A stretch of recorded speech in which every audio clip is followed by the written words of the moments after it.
Okay, welcome back to Swans Cast Podcast. So, is your place for all things Swansea City in terms of conversation and discussion, and I'm joined today by Lee once again. So welcome back, Lee. Hello. And joining us is Jordan Webber, been on the channel a couple of times and back for a special episode to discuss the first South Wales derby of the season. So thank you for having me, Jordan. Yeah. Thank you. Cheers for coming on again. I think everyone always loves to discuss a derby day, don't they? Well, depends which way you look at it, really, innit? But before the match, you can say whatever you want, innit? But after the match, maybe we'll start in a way. Nah, I'm joking. We won't hide. We'll own everything we say today. Anyway, how are you both? What have you been getting up to that last week or so? Lee, been busy, haven't you? Yeah, had a busy weekend. Went to the NFL in London. That was class. Really enjoyed that. Where was that? In Tottenham Stadium? Oh yeah. Oh my God. What a stadium. I thought it would be good, but it was just out of this world. It's ridiculous. Out of this world? Yeah, it's just ridiculous. I think though, it'd be weird to have that as your home stadium because it's such a big stadium and it's really different. It almost feels like not personal, if that makes sense. Like we've got like a smallish stadium and it feels like that's our home ground. But yeah, it was class. It was so good. They got like loads of different food things all over the place, like street food things. So you can have like whatever you want. It's weird because like Tottenham, I know they're like one of the better teams in the country, but they're not like Man United in terms of historic, successful like big club. But they probably got like one of the better stadiums in the country at the moment. I'd go as far as say it's the best stadium I've been to. Yeah. Yeah, I compete with the likes of the Bernabeu and. Well, I am been there. I've been to the new camp once, but it wasn't like for a game. It was like the tour. But before I'd say Arsenal. I thought the Emirates was good, but I think that Spurs Stadium's just new level. It's just new in there, I guess. So the new big stadiums are always going to outdo each other. It's like purpose built for the NFL as well. Like they built it with that in mind. So have you seen the way they do the pitch? They like take the pitch into out the ground or something. Yeah, they like remove the football pitch and then the NFL pitch comes out. Well, the NFL pitch is like underneath, and the grass pitch for the football just like slides out into the car park. Is NFL not grass? No, it's like the 3G with the with the black rubber things. It's like that. Yeah. So what the pitch for the football? They'll just close some of the car park and it just goes in there on wheels. I don't think it goes like outside. It's like underneath. It's underground. Have a look on YouTube or something. Them fake sun things under the car park that just keep it like. I don't know. They treat it. It comes out in blocks. Like it comes out in like little blocks at a time. It just all slides out, and then the NFL pitch is underneath. Oh. Did you have like one of those pints where you put your glass? Yeah. And then what's it like? It's weird. I got a video of it because I wanted to see it actually in person. So it was really sad that I was watching them like pour the pint. Check it out on TikTok. They literally just clip it on top and the beer just rises from the bottom. It's got like a thing. Yeah, it all tastes good, doesn't it? They had neck oil as well. Beavertown, the IPA is really nice. Oh, nice. Enjoy. But there's it's weird. It's got like a thing at the bottom, like a rubber thing at the bottom, and it like pierces it, and then when it pulls out, it closes. So they literally just clip them on, and the beers are just filling up. So do you just serve yourself? No. It's just not where I was. It was like still you ordered them, but they were just doing it in front of you. They're just like, what do you want? And they put it on the clip in front of you, and then you just take it then when it's full.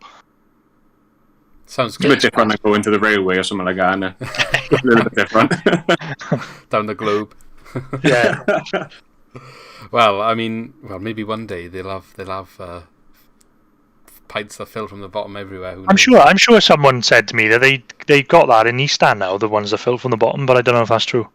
I know they were meant to have it in the Westbourne at some point, or something similar, in town, like where you maybe one from the bottom. It was just where you fill your own pint or something. So perhaps they've got that. Yeah. Yeah. Anyway, Jordan, what's your week been like? Nowhere near as entertaining. It's at the top there now, isn't it? I should have done the other way around, but you should have done it the complete other way around. Very, very chill week for me. Very chill week. I've been off the grid a bit. I haven't really tweeted or anything like that. I haven't really done. Making a grand reappearance now to discuss. I am. How the Swans are going to smash Cardiff. Exactly that. But no, I haven't really done a lot other than work, to be honest. That's like where this is all I've done. Do you know what? I'm in the same boat as you. Oh, thank God for that. The only thing I've really done that's a little bit remotely exciting to my life is watch the F1 on Sunday last week. And then that was quite a boring race, so, I mean... See, now with F1, I really, really want to get into it, but I don't know where to start. And everyone just says, like, just watch a race. Yeah, but just watch a race. There's all these teams and... like, just watch it, and then ask the questions you need to ask, and then that's how you're going to get into it. That's true. That is true. So, like, watch a qualifying as well, because that's good, because that's where they're all just, like, trying to fly as fast as they can around the track. The race isn't necessarily... You're not always driving as quick as you can in race, because you've got to, like, manage a little bit of your tyres, manage a bit of your fuel, get to the end, like, you know, overtake people. But in qualifying, it's literally who can go the fastest. So that's always good to watch as well. Like, I went to the pub, this was probably like about a month ago now, when I watched a race with one of the boys, and he's, like, massive on his F1. And he was talking about Vettel, Bottas, and all these names, right? And he was like, do you agree? And I said, yeah. I'm going to have to, and I think so. Yeah, well, just have a look, have a watch, and then you'll see their names popping up and down, and you'll start picking bits up. I've always struggled. You pick a favourite, and then you get into it, innit? Like, I guess any sport, really. Like, I never really watched much NFL, but I was betting on a Super Bowl last year just because everyone else was, you know. Oh, I'm obsessed. I'm obsessed with it. Well, I struggled to get into F1. But then a lot of people don't like the NFL because it's stop-start, but I just can't get enough of that. Yeah. So it's just, yeah. It's been a good year to get into F1 because it's been a little bit less boring. Like the last couple of years, Hamilton's dominated a bit, but there's actually a competition this year. So if you're going to get into it, now is a good time. Anyway, let's actually get to what we're here for. So before we start, I just want to say I've been having a little bit of looking at our analytics for the channel. I've noticed that 23% of people watching our videos are not subscribed, so I just want to do a massive call out, sort of call to action, if you like. If you don't mind clicking that subscribe button, we're only 7 people away from 400 subscribers. So if you can help us reach that goal, maybe by the derby, that would be like fantastic. You love a stat, don't you? Well, I went in to have a look, and I'm actually quite impressed that it's that low. I thought it would have been hugely higher, but only 70% of people that watch our videos are subscribed already, so let's get the rest of them part of the team, if you like. Anyway, on to the nitty gritty then. So Swansea versus Cardiff at the Swansea.com stadium. Never going to get used to saying that. No, definitely not. Sunday the 17th of October. I think there's always one like in October, isn't there? Or maybe early November sometimes, but it seems to be around this time where we're playing them, around a week or two either way of Halloween. Home leg first this year. Obviously, everybody knows the story behind this match. No team has ever done the double. Fresh start. Both teams licking their lips, maybe see who can get the first sort of bragging rights to give themselves that opportunity to create history. Or maybe nobody will. Maybe there'll be, a bit of a boring match and be a draw.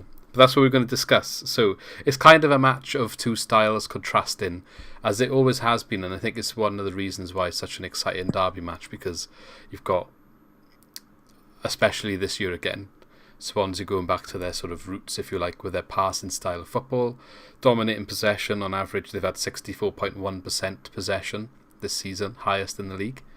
Maybe they're not going in on their best form. I believe it's 1 win in 8 games. However, it's only 3 defeats in those 8 games as well. So a lot of draws. Things are taking over in transition. We know the story around Swansea. Obviously, we discuss it every week. However, Cardiff had a really good start to the season, but have sort of tailed off a little bit of late. They've had 5 defeats in a row. They've actually lost 7 out of their last 8 games with 1 win. Mick McCarthy, his head is potentially on the chopping block. Some were expecting him to go at the start of the international break after they lost their last game. I think it was to Reading. He didn't get sacked. He's still there. I think it was a case of like 1 or 2 days after that match, kind of missed the opportunity. Got to stick with him now. Stick with him for the derby. This could be his last chance. So that could go 2 ways. It could be a case of like he saves his job, or they never see him again. Just adds a lot of context, a lot of sort of interesting factors to this match. You've already got the tale of two styles. Just to add to that as well, so Cardiff like to sit back and defend. They've scored 6 of their goals this season from centre-backs, 4 being from Flint, 2 from Morrison. Aidan Flint was actually the Championship's top goal scorer at the start of the season for like a number of game weeks. So having said all that, then let's get into it. Jordan, I'll start with you then. What do you think of Sunday with all that information I've just given you? What we're saying? What do you think is going to be what's it going to be like? Well, something's got to give, innit? Me personally, if the Swans keep playing the way they have been, I think where we are on the table, it's not a reflection of the way we've been playing. I think, especially with everything you just read out to be, realistically, we should be a little bit higher in the table. I know it's like a transition season as well. Yeah, but so we are 19th and Cardiff are 20th. So again, we're literally next to each other, both on 11 points. Like, I missed those two details out, but it couldn't be like it's so finely poised and perfect for a derby match. Yeah. But I think if Martin's made it very clear that he's not going to change his style of play. The style of play he's playing is personally exactly like how you said. He's going back to the Swansea roots, but I think it's only a matter of time till goals start flowing now, especially with someone like Pirro and Obafemi coming back as well. Yeah. But again, it's a derby. It's so hard to predict, Like for me, you could be top of the table and you could be playing your rivals who are bottom of the table and haven't won a game all season. Form isn't a thing, like, for me, when it comes to the derby. I think both teams will just be up for it. But I would like to think with the whole McCarthy situation, I do think we will edge it. Not by much, but I think we will get 3 points. Yeah, I think it would be interesting. You're talking about form. Arguably, both teams are going in not great form. But we, 6 points better off in the last 5 games. So you'd say we are going in a better form. But it's not great at all. Cardiff's last match as well, this is interesting, against Reading. They lost 1-0, but they actually had 27 shots, and Reading had 2. It's usually the other way around for Cardiff. Like, I would say that's the sort of game plan they're going to have against us, is they would have the 2 shots and win 1-0 or something like that. Like, that's what they would try and do. So, Lee, what do you reckon for this match? I'm a bit nervous again. I think it's been like what I felt like the longest international break ever. It seems ages for this to come around because it's on the Sunday as well. It's been a bit of a big build-up, but I don't know. I'd argue it's one of the biggest derbies we've had for ages, just for just the meaning of it. The first one back with fans, just we're next to each other in the table. I think if Cardiff lose, I think McCarthy goes. I think he'll walk. Yeah. Well, he won't walk. He'll get sacked if he loses this. And frustratingly, I think if Cardiff beat us, I think a lot of the positivity that we've had probably goes out the window, because you know what it's like when you lose a derby. Even though I do agree with you, I think we should be way further up the table, and I think we will be come the end of the season.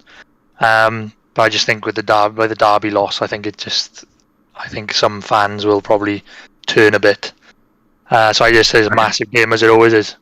But I think we're in a good place. I think goals has obviously been our problem, but as we were saying before we came on, like with Obafemi coming back fit and then Cham coming back fit, I think that's massive. And I think if they can get them on the pitch, they'll add to the goals, and I think we'll be fine.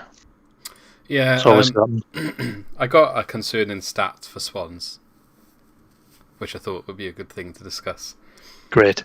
Out of their last 5 home games, 3 of them have been 0-0.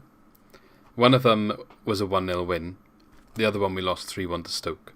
But I just mean in terms of the lack of goals there, the amount of like 0-0s, and teams are clearly coming, they're sitting back and defending. We can't break them down, so we're not scoring. But obviously they're not scoring either. We're just getting a draw. Other than the odd occasion where we got a consolation against Stoke, who they probably played a little bit different, and come at us, and obviously caused us issues. And the other team that we managed to beat, which was Huddersfield, 1-0, they played probably a little bit of a higher line than these other teams, where we did manage to get in behind, and Pirro was getting in behind, and we got a goal, but still only managed to beat them 1-0, even though they were not being as defensive as some of these other teams. And you'd always expect, like, if we go 1-0 up against a team that's sitting back, it should open up the game more, because they're going to have to come out and play. Which, again, I would say about Cardiff, they'll probably sit back, is what they do, and get counter-attacks going, kick the ball upfield. If they get an early 1-0 like they did in the last home game last year, they'd happily sit back and defend that for the rest of the match. Whereas if we get an early goal, they'd have to come out, and I would like to think it would benefit our style more that we went 1-0 up and they have to come out. But yeah, based on the last 5 games at home, does that cause any concern for you two? Or? I got to be honest, not at the moment. I think if it was something that dragged on over the course of the next maybe 3 home games, then yeah, something would drastically have to change. But with the fact it being a derby game, I think the players will just be right up for it, and we'll see like a little bit more intensity. Whereas, like the games you mentioned, don't get me wrong, the football that we've seen has been fantastic at times, but there hasn't been that like cutting edge in terms of like someone's willing just to take a chance, which is why I like the fact that Cham is back. Like if he doesn't take it on from 25 yards against Luton, we don't get a point. I think we'll see a little bit more of that. We'll see someone who will pick up a ball from 25 yards and have a pop, or maybe make like a bit more of a risky pass, someone like Patterson. We've got the players that can do it, and the fact now that it's a derby game, I think we'll see a little bit more. So personally, I think it's the perfect time to kick on, especially at home. So that's how I see it. It's just a tricky one all around, when you try and predict a derby game. But I think if we are going to up the intensity of our play now, it has to be on Sunday. Yeah, I think the cutting edge up the top, that's where we need to increase that intensity, because being a little bit too pedestrian up there is what's causing us issues with goal scoring. Although I do feel like we have got better at creating chances. It did show that, even though we drew 0-0 with Derby, I feel like we should have won that game. We had 15 shots. Yeah. They weren't all the most clear-cut chances. Completely understand that. But, there was several games last season under Steve Cooper where we weren't even getting over 10 shots and we were winning 1-0. So we just need to keep building on that, and perhaps be a bit more clinical and take a little bit more risk in the final third. Been saying it all season though. I think one game, I don't know when it's coming, I keep going on about this one game where we're gonna tear someone apart. I think we need an early goal that goes in, a luck that goes your way. Grimes had nearly scored really early on against Derby. I think if that goes in, we probably go on and win comfortably. The home games where we drew 0-0, there was, we had some chances that should have been put away, and a bit of luck didn't go our way as well. So I think we're just going to have that one game where everything just falls our way, and the way that they're playing, I can just back them just beating someone soon, like 3 or 4-0. I'm not saying it's going to be Sunday. Yeah, you sure? It'd be nice. Be nice. You do want to go and say that? No, not yet. I'm not putting my head on that chopping block yet. Maybe by the end of the podcast, I'll be a bit more upbeat. But no, I think it is coming. I think it will come soon enough. Yeah. Okay, let's speak about maybe some of the players that could make a difference here. I don't know an awful lot about some of the players Cardiff have brought into the side this year, but I think I have a Cardiff fan in work with me, and he's been raving about this Giles on the wing. Mm-hmm. So, do we know much about him? How much of a threat is he going to be running up, probably against Jake Bidwell and Manning on his side? Again, I don't know a lot about him. Like, I think it's the one that's on loan from Wolves, isn't it? Is it Wolves, this man? I believe so. Yeah, I'll double check that now.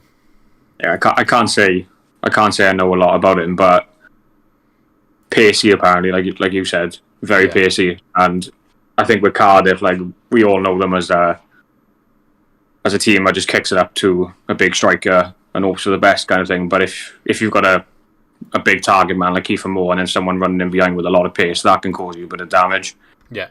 So, you just got to try and keep him quiet if he's as good as obviously people say he is. Yeah, I think he is pacey. Looking at his stats from Reading, and it says he had 4 key passes in that game, so he's clearly creating chances for him. I mean, we got Gibbs White, and we saw what he was like when we got him from Wolves.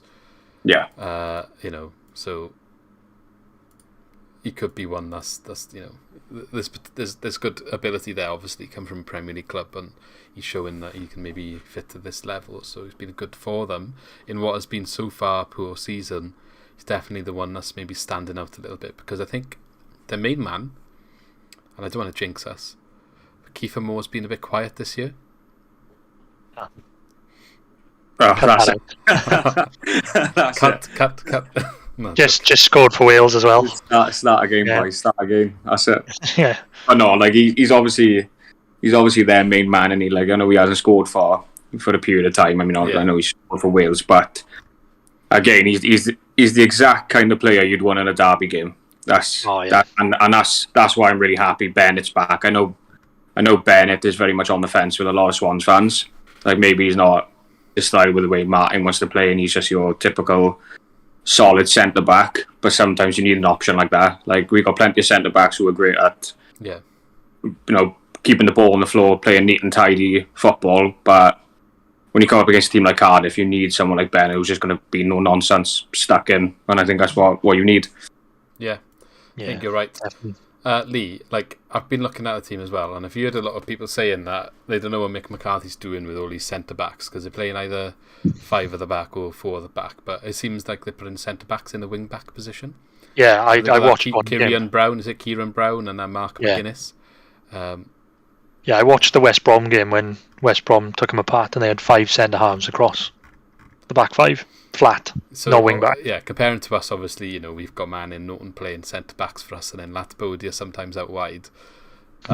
Different sort of reasons because we're looking at who's comfortable on the ball to keep passing. But when you're playing like a counter-attacking game, I don't really understand why he's putting centre backs. Like you want them if they're counter-attacking, you're going to want them to run up. Going back to like the difference in style as well, they're playing 5 centre halves across a back 5, and we're playing 4 full backs across a back 5 and 1 defender. It's just totally different, isn't it? Yeah, completely different. But yeah, I think you are right with Bennett. Jordan, he's the one. If put him up against Kiefer Moore, just be a bit like rugged and old school. You don't. I was going to say that will suit them though. If they play a flat back 5 against us, obviously with our wing backs being so high up the pitch. That's the perfect answer, really, isn't it? To having, obviously, we get our wing backs further up. If they've got 5 centre halves flat at the back, there's going to be no room.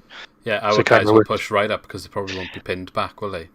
Yeah, and that's the thing as well. You look at, like for me, like one of the standout players for us is Ali Easton Laird from United. I think if he's going up against a pretty slow centre back on his side, he's got bags of pace. He'll just run at him. Well, let's hope that he maintains this system for the weekend. Yeah. Obviously, I don't know if Morrison's injured, but he wasn't featured against Reading. Whether he'll be back for this game, I'm not sure. Aidan Flint was captain in centre back. Perry NG, I thought he was one that came in last year. Everyone was raving about him a little bit, wing back, and obviously he's not playing because they're playing centre backs there instead. So that's a bit confusing to me. And the other one I want to mention is Ruben Colwill. I think he's a youngster coming through at the club, and everyone's quite excited about him as well. Winger playing on the left, I believe. I mean, he's been involved with, like the Wales squad as well, hasn't he? At Colwill. But again, I don't doubt a choice watch Cardiff. But obviously I watch the Wales games, and even then I can't say I've seen a great deal of Colwill, but he looks like he might potentially have something about him. And sometimes a derby match can, your name. Joe Allen scored before in a derby, and just about to say Colwill, like he's a young lad. If you chuck him on a pitch in a derby game, he's gonna want especially if he's local, come from their academy, all the rest of it. Luckily, we've got a couple of them as well. So yeah. Anyone else from Cardiff stands out to either of you two that you wanna maybe have a look at? That might be somebody that causes us a little bit of an issue. I think you just got. I think you'll look at the centre halves again. Like saying is perfect again. Like difference in 2 teams. If their goals are going to come from anywhere, it's either going to be if it's not Kiefer Moore, it's going to be set pieces, isn't it? Flint and Morrison.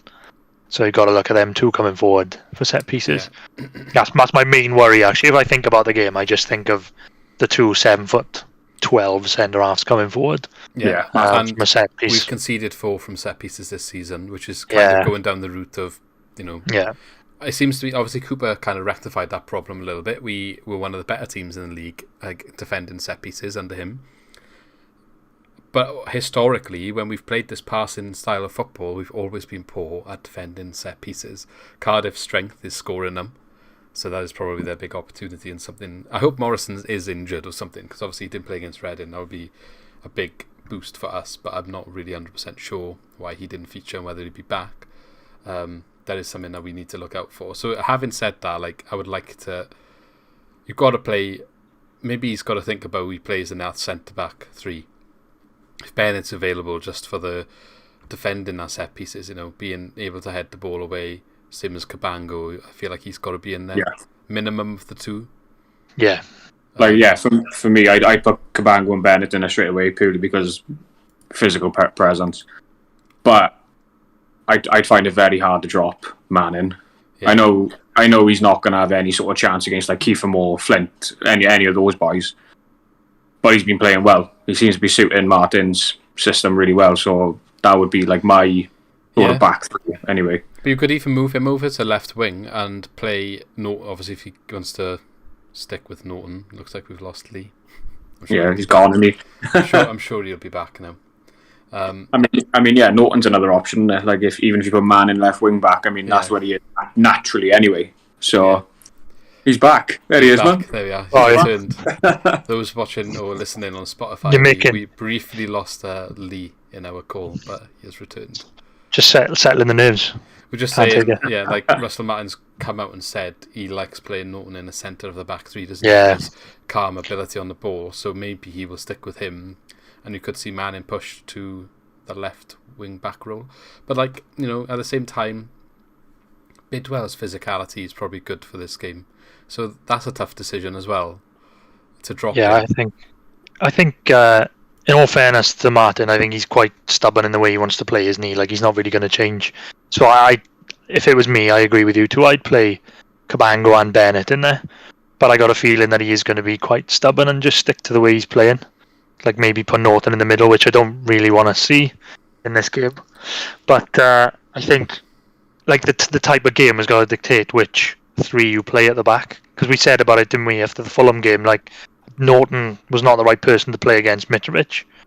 Not that he necessarily had like a really poor game, but just, you know, maybe having someone like Bennett in that middle there against Mitrovic, just a bit more experience of playing in that role against like a physical 9. But even just so swapping with Cabango, because Cabango struggled against. Yeah, that's what I thought. Yeah, put Cabango in the middle and move Norton out to the wider position because he was struggling.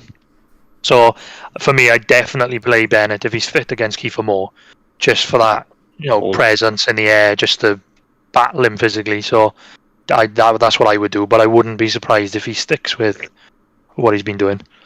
Yeah. Yeah, so the defence is, I think Led is nailed on, and I think Hayes is probably nailed on as well at this point. So we probably covered a bit of the selection issues are there. I can't see Latbodia starting. I can't see Reece Williams probably getting in either. No. Cooper probably not. I think the people we discussed already are the ones that are going to be in line for the positions available there. Going into midfield then, obviously they've got the likelihood pairing of Ralls and Pack. Maybe Vokes might come in. But I would imagine it's between the 3. Cause you could say Bakuna, but he's been playing left winger, which I don't actually know what position he plays, because I've seen him play right back, I've seen him play centre mid, and now I've seen him play left wing. So he's a little bit of everything, isn't he? That Bakuna. I don't really know a lot, but a little bit of everywhere. Yeah, so I think Ralls and Pack is probably going to be their midfield. Quite standard. I think we played against them a couple of times now. Grimes, Pack is a unit as well. Yeah, he is. But I think at the same time, if we can pass it well, we can probably play through him. Yeah. Obviously, he's going to put a couple of big tackles in and try and make his presence felt, and that's up to us to be on top of our game. We know what we want to do, so as long as we do what we want to do well in midfield, and it's going to be Downs and Grimes, the idea is, I guess, he doesn't have a sniff of the ball, so get him frustrated. Yeah. And I think that's what we done last season when we beat them up in Cardiff. I think one of their midfielders got sent off, didn't they? Was it Ralph? Might have been Ralph, was it? I think it was. Yeah, I think it was 2 yellows.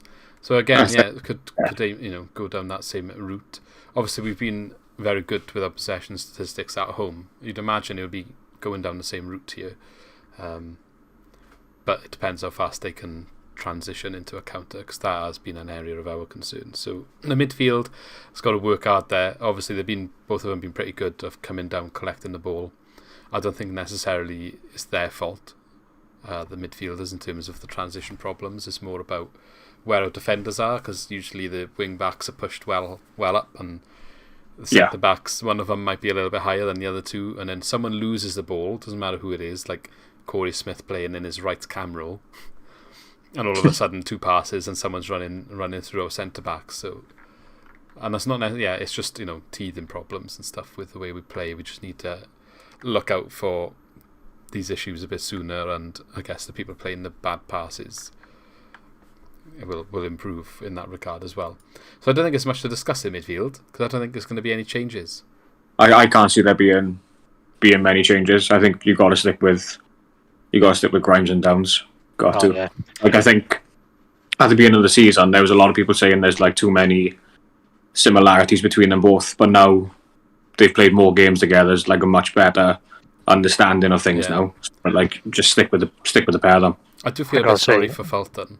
Go on, Lee. Yeah, no, I was just going to say, I got to say, like, so far, just how impressed I've been with Downs. Yeah. He's just been so good. I agree with you. I know what you're going to say, like, about Fulton. I thought that Fulton would be in there with Grimes and Downs, are sort of be trying to push his way in, but since he's got in that squad, I mean, you just can't drop either of them at the moment. I think Fulton is unlucky, but they've been playing so well, those two together. I just want to see a Downs massive tackle first minute. Yeah, he's doing the Felton job quite well. I was going to say, Felton would be good in this game, but if Downs can do his role anyway, then obviously that's a good thing. Perhaps we'll see Felton off the bench in the later stages. I'd Downs is more like of him than Smith, to be fair. But yeah, go on. Yeah. Downs is like that Jose Cañas guy, but he can play football. Yeah. You know what I mean? Like that's what he is. He's got a little bit of bite in him. Like, it don't matter if it's 30 seconds in or injury time. He's not afraid to put something on someone. He'll happily do it. But again, with Fulton, in a derby game, he's not exactly a bad option to bring off the bench, is it? Like, if you want to close a game out, or if you fancy, if you need him to go and put a massive tackle in on, Marlon Pack in the middle of the field, then he'll do it. He'll do it. Yeah. I mean, he showed that in the playoff final last year. I mean, without the same outcome, obviously, but it could be the same outcome if we're 3-0 up. It's fine. Oh yeah, take one for the team and just go kill like Morrison. It's fine. Oh, I don't know. He's going to score a winner, isn't he? Yeah, guaranteed. That's it. He's scoring a winner. So moving forward then, that's a lot of our team discussed. We have the positive news. Russell Martin has said it looks like Ncham, Obafemi, and we mentioned Bennett already, should be back fit for this match. But I haven't said about Ncham and Obafemi, where do we go with an attack? Because obviously they're coming back for fitness. You don't want to necessarily rush them, especially into a game like this. However, I feel like I would love to see those two playing with Perot. But can you drop Patterson is another question. So where are we going in terms of the front three, Lee? I don't know. Like you said, I've said it in an earlier video we did as well. I'd love to see Obafemi, Perot and Ncham fully fit together as a 3 up top, but you just can't drop Patterson at the moment. He's been brilliant. You'd argue he's been one of our best players all season. I think he's been excellent. So if fully fit, I'd definitely go on Ncham in there with Patterson behind Perot, I think, and Obafemi will come off the bench. Yeah. That's what I think we'll have to go with, as long as Ncham is fully fit. Well, obviously Perot scored 5 goals for us, and Patterson has scored 3. That's literally like all bar one of our goals. Yeah. And Cham with the other. Yeah, I think Lee is spot on there. Like, Obafemi for me would be on the bench. If Ncham is fully fit, I mean, we've seen what he can do. Got to play in a derby. And I think it's the goal we scored against Fulham, and obviously Huddersfield as well. We've seen like Patterson and Pirro can link up really well. It don't matter who gets on the end of it. Like, Pirro's assisted Patterson, Patterson's assisted Pirro. They both have a clear understanding of each other. So for me, Ncham, Patterson, Pirro would be the 3 for me up top. Yeah, I think it probably will be those 3. What I don't want to see is Corey Smith playing there, especially in this game. It's just No. You're not going to break them down. You are not going to break them down if you're going to play. No. No, I like Smith. Like he's a decent player, but not for a game like this. Like you said, it's just not. I'm not in that position ever. Like he's a decent player, but he's not an attacking midfielder. He's not. No, he's not. I'd rather him play like Whittaker or Cullen there or Dander or someone just in that position rather than Corey Smith, especially at home. Yeah. I mean, Cullen. If it's Corey Smith, just play Cullen. Like he's going to be on the bench, isn't he? And he's local. It's the sort of game he needs to get a goal this season. Even coming off the bench, perhaps this could be the time. He desperately needs a goal. Yeah, took words right out of my mouth. Desperately needs one. Like I've been like one of those that like consistently sticks with Cullen, but I'm not saying he's a terrible player, but he's not. He's the furthest away from that, but he needs to start adding goals now to his game. You know, he's not the youngster that everyone seems to think he is. Like he's not 18, 19. You know, he needs to be playing regular football where he is now. Yeah. And if he doesn't do it this season, he's probably going to have to jump ship. Well, the likelihood is we're going to bring in more attackers, whether that's in January or in the summer under Russell Martin, and he's got to put his hand up before that happens to make sure that he doesn't move down the pecking order like Whittaker, for example. So that's a funny one, mine, Whittaker, because if you had to give me the two, I would pick Whittaker over Cullen, but Cullen seems to be getting more opportunities. I think Cullen works harder than Whittaker, and I know he got a lot of good reviews because he scored a hat-trick in the Plymouth game, but I went there and other than scoring the goals, he really didn't do that much, which I'm not criticising. You've got to be there to score the goals, and that's fine, and he's a fine player, but I can understand why he's not getting in the team. And we went to Brighton as well, and he didn't do anything in that game. He had maybe one chance that he should have done a little bit better with, but yeah, I mean, it's hard to say because he hasn't had the most game time either, but Russell Martin came out the other day and said Whittaker's fully aware of why he's not getting in the team, what he needs to do to improve, and he's been working hard to do that. And he did feature on the bench the next game, and he did come on, even if it was for like 3 minutes. Yeah, but, maybe he'll be on the bench this time. Be nice to, I agree with you. It'd just be nice to see more of him. I think. Like I know. Yeah. Like he may bring Cullen on, but maybe he just deserves a bit more of a chance. Maybe. Like we did see him a bit in this fixture last year, the home leg. He started, didn't he? He had a good game in the second half, especially, and he's probably our biggest attacking threat. Obviously, a classic example where Cardiff led 1-0 from early on and was sat back defending. And under Steve Cooper, it was probably the most we looked like a Russell Martin team in terms of passing the football around and having the possession, but we couldn't break them down. And I think he looked good and looked lively and was able to get on the ball and run a little bit at Cardiff because of the way they would drop him back. But obviously, against other teams so far this season, he won't have that much space. Because they're not defending a 1-0 lead and sitting back as far, and that's where maybe he needs to do a bit better, perhaps, is what Russell Martin's thinking, I guess. I mean, Steve Cooper didn't really play him that much either after that game. He didn't feature very often off the bench, and it's just another man doing the same thing, so maybe you've got to ask the question why. I mean, the only other thing is really, he was a typical Cooper signing when he was young and English. Yeah. Just saw Derby in a bit of trouble and just took him. Yeah, I mean, Winter was talking about Cooper the other day, wasn't he? I haven't actually managed to read his comments but he was talking about how it all ended, why he left, and how they all knew he wasn't going to stay. Have either of you two seen what he said? I haven't seen a round of it yet. No, to be I'll honest, have to have a look. Maybe we can discuss that in the next podcast. But he didn't exactly get his Premier League job in the end, No, but he's doing quite well so far at Forest, isn't he? Yeah, doing well at Forest, but it's going to be a classic case now, where he loses like 5 on the trot and comes up against us, and then wins 3 at Forest. Yeah, it's going to be one of them, isn't it? Yeah, when are we playing Forest? December, I think, week before Christmas. I think. So they got time to have their honeymoon period end then. 11th of December it is. That's when it is. Yeah. Plenty of time. Cooper honeymoon period will be way over then. Yeah. I hope. Okay, so can anyone actually do the double this season? Is it going to happen? Is it going to happen? The golden question again. I think both teams are definitely capable of doing it. But it's the thing. I mean, this derby's been going on for years and years and years, and it's hard to believe like this is the only derby I think.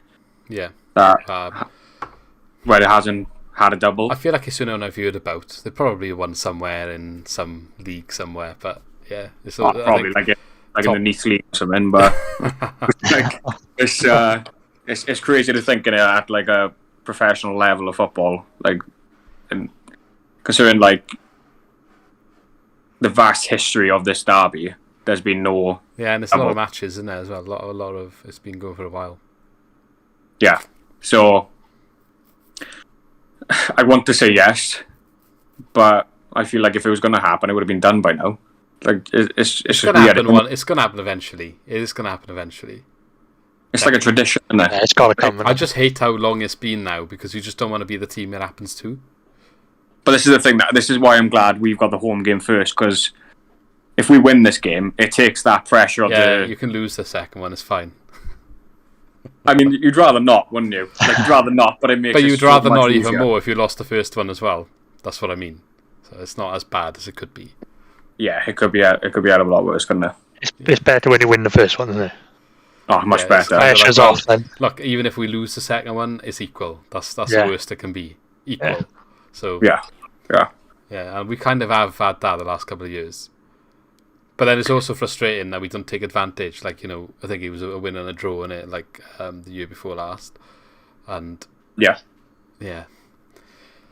Well, we'll see. It's obviously no one can answer that question. I think it will happen one year, but like no one even cares. Like, yeah, it's nice to do the double of your rival, like Arsenal, Tottenham, forever, whatever. But when it's like just every a normal thing, no one really picks it up because this never happened.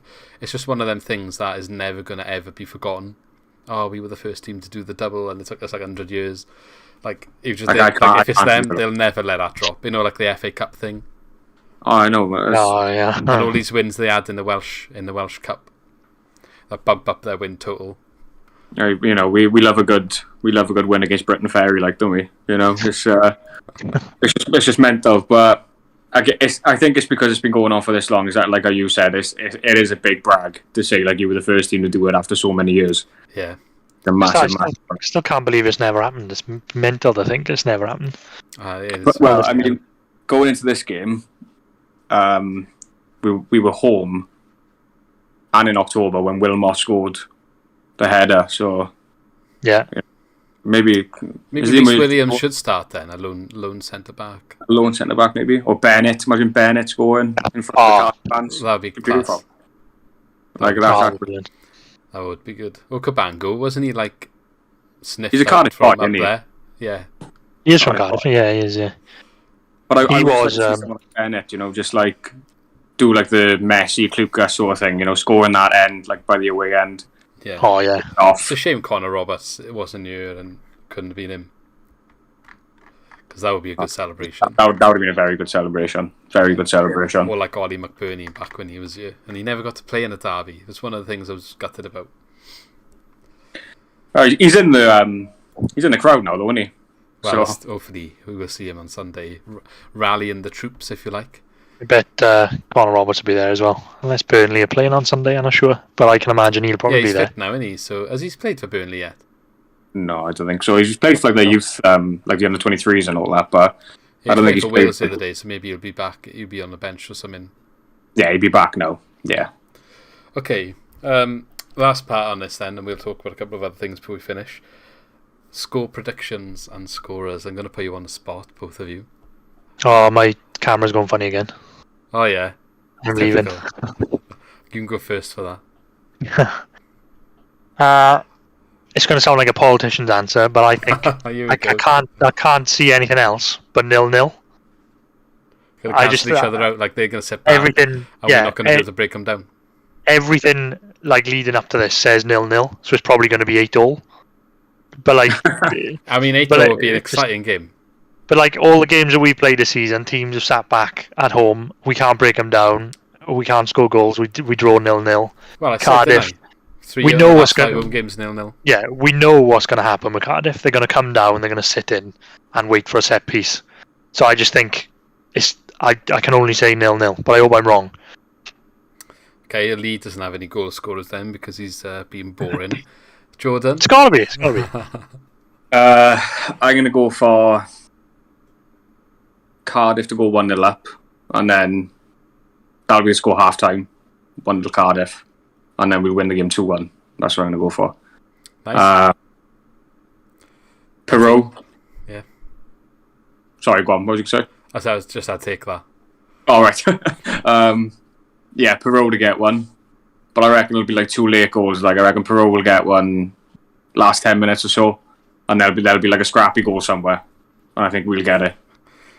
So that's what I'm going to go. The keeper will come up and Topo get over the line in the corner. I was going to say, like if you've got like a Mac Rhymes sort of like just on the edge of the area, Hamer's up in the box, releases like his inner Allison, that'd be great. But bloody hell. I don't know. I fancy it to be a scrappy late winner. I want to say 2-1 Swansea, and that is what I will go for. But when the game comes, I just think that's just going to go either way. But I fancy like a scrappy late winner from someone. Yeah, I'm going to maintain what I've said because I was on the Sky Sports EFL podcast for Short Clip the other day, and I've set a score there, so I feel like I'm locked in now. What did you say? I said 2-0. Never change your bet. I said 2-0 to the Swans. Yeah. I'm going to say Joel Perot will get one and Mac Rhymes as well. Nice. That's tasty. Free kick them in. That would be nice.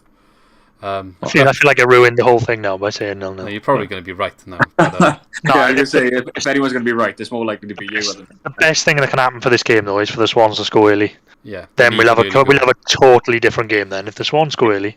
Because Cardiff are going to have to come out and come at us.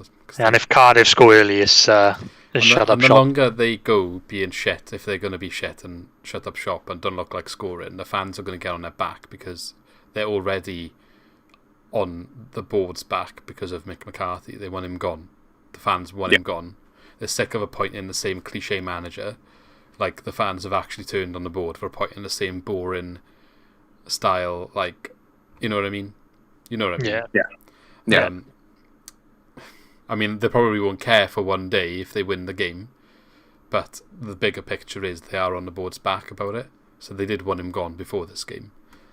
So the longer they go, if they are struggling in the game or if they're sitting back, they don't look like they're coming forward, making any chances, which, I'm hoping they don't make chances, but they could. Maybe they surprise us. Maybe they will surprise us, but the fans, I think, will get on their back a little bit, even though it's a derby. I think they're going to start getting agitated. I think he will go if they don't win this game, so that's a bit of added pressure for him and the team. That might filter down into the team, but then again, I think, but he's quite good at. To my knowledge, I think he's managed in quite a few derbies, isn't he? So he might be ready for it. Yeah, he beat us in his first one, didn't he? Last year he beat us. Well, there we go. And he's done I don't know if he cares about his job. Like the fans that I've been seeing about and speaking to, they were like, he doesn't even come and acknowledge the crowd on an away day, or even at home. Like, you don't really, you don't go thank the fans for travelling and stuff like that. So they're all very annoyed at how his body language and his the way he is there at the club. They're not happy with him at all. So it doesn't maybe look like it's the best fit right now. But they gave him a massive contract, though, didn't they? They gave him the job till the end of the season last year, didn't they? And then didn't they give him like a really long contract? I think that's part of why everyone's so annoyed, because he's kind of like, that's why he's still here, really. It's difficult. Yeah, they're probably holding on as long as they can, hoping that he turns it around, because it's going to cost a bit of money to get rid of him. Must be rubbing his hands. And they haven't been spending really either, so. Like, that's the thing with McCarthy, like he signed a pretty decent contract. I mean, if he loses a derby, he's in the money, isn't he? He is in the money. But I know. Then nice payday. It doesn't bother him. He's like, coming to the tail end of his career. He's had a lot of jobs. Yeah, probably not bothered. It's like Steve Bruce. The sack game is 8 million or something ridiculous. Like 8 million sack Steve Bruce. He's laughing, and he just for that. Oh yeah, yeah. He's just the fact that he got that job. Like, he's just like, I mean, whatever. Oh, what the fans are saying is probably right. That's a drop in the water for the new owners, isn't it? 8 million. Oh, I know. But me personally, I want to see Bruce stay at Newcastle purely because I would find it brilliant if he spent something like 60 million on someone like Chris Wood or something. Do you know what I mean? Like, I think it'd be great. Do you know what? Freddie Woodman might not be there for too long now. The new owners come in when they sign like a world-class goalkeeper. I said, oh yeah, of course. Yeah, true story. Anyway, I saw this thing, and it was like Newcastle's potential starting 11. Obviously, it had like all the Haalands and Mbappes, but it was like the midfield was something like De Bruyne, Pogba, Shelby. I mean, like you're gonna keep Shelby with all that money. Shelby's just going to be spraying them passes from midfield. You will. You will have a little bit of that. Does he even still play? Does he get in the team? I don't even know. I don't watch him very often. You ain't going to know. Not after the next couple of windows, you won't know. But I didn't mind Shelby. No, I didn't. I feel like he was kind of pushed out of the club, and because he's a hothead, the picture fit the story. Then that he could easily say like, oh, he was a bit of a maverick and all this. And obviously he had that argument at Oxford with the fans, where he was telling them, wasn't he? He was saying you don't know what's going on behind the scenes, and let's be honest, who's laughing now? Yeah, exactly. I mean, he was completely right. He was completely right. I like Shelby. Monk got a tune on him, didn't he, last season? And the Monk, he was outstanding. Oh, he was just unbelievable. And that's why it was weird when he went, because like he was literally a mainstay in that midfield. Remember, he came out and said, "Oh, we could push for Champions League this year." Had an international break, and then we lost like all them games. But he got suspended for yellow cards as a match out, and then never came back into the matchday squad until the Oxford game or whatever. Which was like, oh, that's a bit weird. Like he was literally undroppable from the starting lineup, and he didn't even get back on the bench. Obviously, Hugh Jenkins was like, "Yeah, I'm cashing in on him." Basically, and that's why when he went over and argued with the fans, that's probably what he was on about. I mean, how much did he even go for in the end to Newcastle? 8 to 10 million, something like that, I want to say. Yeah, the profit on him, man. But good player on his day. One of those. He's a on his day player. Yeah, and why would you try against Oxford in the League Cup when you know you go in? Why would That's the thing. Yeah. I mean, there's two arguments really, and like the other argument is you're on all that money, you could at least like give it a go. The other argument is if you know you're going to go the following week. It doesn't matter how much money you're on. If you're unhappy in your job, you're not going to give it your all. It's true, very true. Money is just a number on paper. It's like whoever wants to give you that much, that's their fault, not your fault. Of course it is. It is. I don't think that means you have to like. I'm not saying he shouldn't try as hard as he could, but in any job with anyone, if you're not happy, you're probably not going to work as hard as you would if you loved your job, and that's just but that's normal. Yeah, but it's different. If I don't work hard in my job, I get sacked. Yeah, I know, but like if he's told already you're leaving, then like if you're told, you go in. You go. It's different. It's different if you're told. Yeah, it's different if you're told you're leaving. Yeah. If you know you're going. So that's what I'm saying. I'm not like this is in regards to this situation and that game, because obviously he knew at that point that he's being shipped out, and it does. And he did come out in an interview afterwards and say like he basically was forced out because they needed money. And Hugh Jenkins came out in an interview a couple of months after saying the sale of Shelby kept them in the green. I mean, it would be great if, the real world worked like football, didn't it? Like, say, for example, you work at Morrison's, you're absolutely shit to your job and you get a transfer to Aldi or something, do you know what I mean? Like, it'd be great, wouldn't it? Like, you got a job lined up the following week. But you're going out on loan for some experience, right? You can go down CK's, mate. Well, no, we're not. I mean, other shops are available. Just no offense to CK's. Like, they do some nice. They got a nice bakery in CK's. Get up there, it's good. Up and come in. They play some good stuff in the lower leagues. Get good experience. Anyway, I got two questions I want to ask before we finish on the Cardiff stuff, and then there's a couple of news points to just check out there before we finish. But favourite derby moment and your worst derby moment. To give you 10 seconds to think about that, and then I think I'm going to go to Lee first. So, what's your favourite Derby Day moment? I'll tell you what, I'll start with mine to give you a little bit more thinking time. Go on in. So mine is, and it's probably a briefer history than yours, especially in person, because I've never managed to get a ticket, which sucks to say. But it's it's very hard in these games because everyone comes out of the caves. That doesn't seem to bother wanting to go to the others, but Anyway, that Pablo Hernandez through ball to, I think it was Wayne Routledge in the 3-0 win for Gary Monk's first game. That was just special. That was a special goal. Yeah. The stunning pass outside the foot. And completely just took everyone apart. It just split the defence, literally. Like, it was literally like the parting of the water. Like Moses. Pablo. If I remember, it was like very quick after half time when he got brought on as like a cam, which we'd never played him there before. Subbed on for Marvin Emnes. And quality. That whole derby was class, wasn't it? That's like Routledge scoring as well. Yeah, Routledge scored that goal, and then it was like Boney and I think Dyer scored a header. Dyer scored a header. Yeah. But that's my favourite moment. I think the worst derby moment is actually I did have tickets for one. It was the one that Craig Bellamy scored in the home game.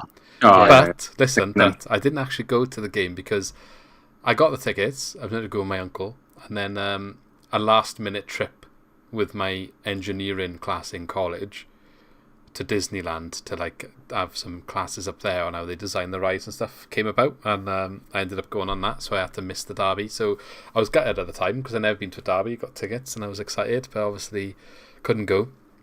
But then we lost, so as much as it was the worst moment for not going, I guess in hindsight it was a missed you know, what's the word? Dodged a bullet. I dodged a bullet there. Yeah. So yeah, there's my two. So Lee, where you go? I think a favourite one for me has got to be the Jody Gomez free kick, because that was my first derby. I didn't really know what to expect. I was a bit younger. I just didn't know what to expect in a derby, and it was carnage because it was the first one for years as well. That was we had Swans and like we're quite spoilt now because we get quite a few, don't we? You know, bar like when we were up for a bit, but that was the first one in years, and that was my first one, and it was just it was carnage. And the Gomez free kick, that was class. That's got to be my favourite one. Worst one, I was going to say the Bellamy one because I remember that he scored an absolute screamer, didn't he? In all fairness, it was such a good goal. Sorry, that was a bit of a painful one, but the worst one ever has got to be Colker's header. Oh yeah, this just shot is just in the Premier horrific. League, and that was literally the day that Michu's career got ruined as well. Yeah, horrific. They injured him. Never the same since. As a side note as well, though, I went to the last away game with fans. It was the January, and Brewster made his debut. We drew 0-0, but it was just the best atmosphere I've ever been in. I think in that away end, like Roden was there, and McBurney and Baker Richardson, and it was carnage. It was 0-0, and Selena hit the post, and if that had gone in, the roof would have come off. Was that Cardiff? Yeah. Oh my God, it was just the best atmosphere I've ever been in that way end. Brewster made his debut in the Cardiff game. Yeah, he just signed on loan, and that was his debut. They put him straight in the starting lineup. Yeah, and that was when we could have. Yeah, I think they hit the post in that one as well, didn't they? Yeah, Patterson at the bar at the end, or someone at the bar at the end. Yeah. But just for atmosphere, that away end was absolutely rocking that day. I watched that one in Hogarth's, I think. Jord? First derby I ever done was Emnes at Cardiff. So when we won 1-0. Cult hero. So, that was my first experience of a derby day. So purely for the fact it was my first derby game, it goes straight up there, and the fact that it was a win as well, and it was a really good goal by Emnes. So that for me, like, tops it. Yeah. The worst was we actually won the game, right? We actually won the game, but it was the game when Wilmot scored against Cardiff back in 2019. Remember when the Etheridge ran out and the ball fell to Routledge and he was by the halfway line and he took a shot on? Yeah. He missed, but purely because it's Routledge and the scenes that would have happened if that goal had gone. It's that for me is like, I know you could pick any sort of like, you could pick Corker being like former Swans player, first Welsh derby in the Premier League, like, and he scores the win. Though, isn't it? Like, he was a bit of a marauder, and then he found a home here. So, and the fact he was once a Cardiff City loanee as well, I think it would have just topped it. Yeah, I would have been. It's like the biggest what if moment. And that game as well, I don't know how we only won that 1-0 because we battered them in the second half. Like, there was a couple of times we were literally through like 2-on-1 and we managed to bottle it every single time. I think Selena missed like 2 sitters in that game. Yeah. I haven't. I missed that one. I was on a stag do that weekend in Poland. It was that weekend. It was the most comfortable 1-0 for a derby ever, honestly. Like, I actually watched that one at the guy who worked with me, who was a Cardiff fan, at his house. with another guy. It was me and them and 2 Cardiff fans. And, I had a briefing about, we'll keep it civil or whatever, let's not go over the top, whatever happens. And I just remember jumping up off the sofa when Wilmot said I went in, and everyone just looking at me like, oh yeah, sorry, I'll just sit down. There was a couple of people with us because we were going somewhere afterwards that aren't interested in football, so they just like to watch the banter between us, and they were all just found it hilarious because we were in the enemy's house, if you like, and that was brave, in all fairness, to watch it with 2 Cardiff fans, but you got the reward there. Yeah, definitely. That's the thing. You'll never keep it civil, will you? Like if the Swans go 1-0 up, you're not just going to sit down and clap, you are going to get up and go nuts, I do try and be civil in work, because all the people I work with are Cardiff fans, like all of them, so I got to try and be level-headed or get sacked probably, because they're all there's so many Cardiff fans, just because I'm like, oh yeah, good game, yeah, wonderful, yeah. I try and do the odd the odd little sly dig, but it doesn't go down very well. Yeah, that's the thing. You got to be careful. You got to be careful. Like, you don't know who's around, and then that's it. But impossible to stay civil. Impossible. Impossible. Yeah, exactly. Anyway, some positive sort of news, if you like, coming from that game. So, Cardiff and Swansea will both use the game on Sunday to deliver a strong anti-racism message. Okay, so both sets of players as well as officials are going to warm up in a Show Racism the Red Card Cymru t-shirt. There's been a couple of incidents, I think, lately, especially with Swansea players, where there's been a bit of racism. So it was nice to see, as much as we're rivals on the pitch, a little bit of a coming together with a message that is bigger than what the rivalry is at the end of the day. So look out for that, if you're going to the game, and obviously be sure to show your support to a good message when they're displaying these t-shirts and this message. And the last thing I want to mention as well is a little bit of news, rumours I should say more than news. Swansea have been linked with a midfielder from Harrogate Town. So you might be thinking is this like a prospect? But it's actually a 24-year-old midfielder, and his name is, let me just get it for you, Alex Patterson. I can't say I've ever heard of him personally before. You were saying he scored a couple of goals, weren't you, Jord? Yeah, I stumbled across it earlier, and I was like 4 or 5 goals, or was it 4 or 5 assists? It's 5 goals and 2 assists I got here in 10 games this season. Yeah, but it's like I was saying, to be fair, you made a very good point when we talked about it, but I was saying, it's not like he's a 17, 18-year-old prospect. If you're 24, you should really be, if you are going to go into the Championship, you should be in and around the Championship, let's say, and not down that low if you've got the capability of doing it. Harrogate, I don't even know what league they're in. They're in League 2, aren't they? Oh, hang on, they're in League 2? I think sign him up, guys. Sign him up, it's fine. I've got a completely different view now. Yeah, but obviously what I was saying is the likes of Jamie Vardy and even Jamal Lowe came through that route when he was a bit later on and coming through. Get him in for Sunday. I mean, he's been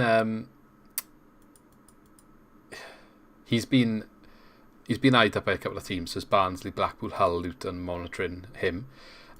He's actually come from Middlesbrough's sort of youth setup, I believe, and he did spend some time at Wycombe Wanderers the last 2 seasons, but he only made 23 appearances in those 2 years. So I mean, Wycombe came up last season, he didn't really get on the pitch in a Championship for them, and then they got relegated, and obviously they were in League One the year before. It's 23 appearances over the last 2 seasons for them. Maybe it just didn't suit the setup there, I don't know, or maybe there was injuries, but I guess his stats of 5 goals, 2 assists in 10 games this season is good. We'll see. I don't know if he's like a centre mid or more of an attacking player. I think that's what it boils down to, innit? If he's just a standard centre mid stacked, if it's an attacking style midfield, then it's a little bit different. If when January comes around, I'd like to see us go back in for that Fosu guy if we can. But yeah, who knows? I mean, my opinion's changed. This guy now, he's not down in the lower national league somewhere. He's not playing in the Neath League, so he's not coming up against Britain Ferry and Tarner and all that. Tarner, Kimler. To be fair, I used to play for Tarner, so I used to play for Kimler, but it was like really back in the under 14s probably or something, in the 12s. And I played for Tarner actually in the under 16s, but we were very good. We could barely get 11 players. Oh God! Always on to a high din when you turn up to 11, aside from 9 players. Oh God! I think the best thing about playing in those Neath leagues is that the more hungover the team you were playing against, the better they performed. They just seem to be play better when they were hungover. Like Cannibal in their system, when they're messy. That's the best way to go. I only played in the Swansea league, but my dad's from that area. He was from Longford. So we had a pre-season friendly once against Longford, and I scored against them. So I live on that now. Every time I speak to my dad, I live on it. Well, classic. Right. Anyway, anything else from you guys before you wrap up? Oh, I think that's it. Just a shout out to Routledge, I think, in his retirement in the Derby week. Yeah. This the Derby week. Let's win it for Routledge. Yeah. I mean, my good moment or bad moment in the derby might change after this weekend, but other than that, I think that's everything from me. Anyway. I think maybe one more thing was obviously if you are going to the game, be aware of the fact you're going to need a COVID pass now. Completely on the government's ruling, nothing to do with the club. If you are not sure about what the situation is, it's now basically law in Wales, so the club have to abide by it because of the amount of people that are going to be at the venue. So there's the certain rules and they have to abide by it. But I would just say maybe go a little bit earlier than what you would normally go, because I don't know what the system's going to be in terms of checking all of this new stuff. So definitely. Just bear that in mind. I found the season already has been massive queues right up until kick-off. So add in that it's a sellout, and add in you might have to show a COVID pass as well. Just don't even bother trying to get a pint of Harvester. That's what I would say. No, I don't even bother doing that anyway.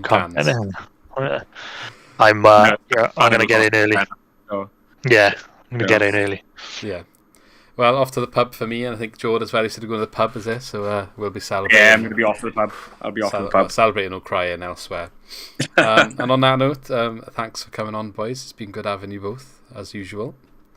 Hopefully we'll be discussing this in a couple of days' time, and we'll be full of ecstasy and excitement and loving life. But until then, if not, we'll speak to you in about 3 months. It'll be our next video. The channel will go into a mid-season break, and we'll be back. We'll dissect the game or discuss what happened anyway, regardless of the result. So we'll look forward to that, and we shall see you in the next one. Don't forget to subscribe to keep up to date with everything. Hit the bell icon if you want to get a notification for every time we upload on YouTube. And like as well, because that helps more people see our stuff. And don't forget to say in the comments when you let us know what your best and worst Derby Day moments were as well. We love to read your comments. We'll try and reply to as many as we can. And that's about it from me. So see you next time. Thanks for watching or listening. See you soon. Cheers all. Thank you for watching. Don't forget, if you enjoyed the video, to click the like button to help us grow. To keep up to date with all of our new uploads, hit the subscribe button and push the bell to ensure you are notified of all of our new videos. As always, engage in the comments and let us know your opinions on what we discussed today. And if you want to support us directly, check out our new merch where you can find some awesome Swansea related t-shirts.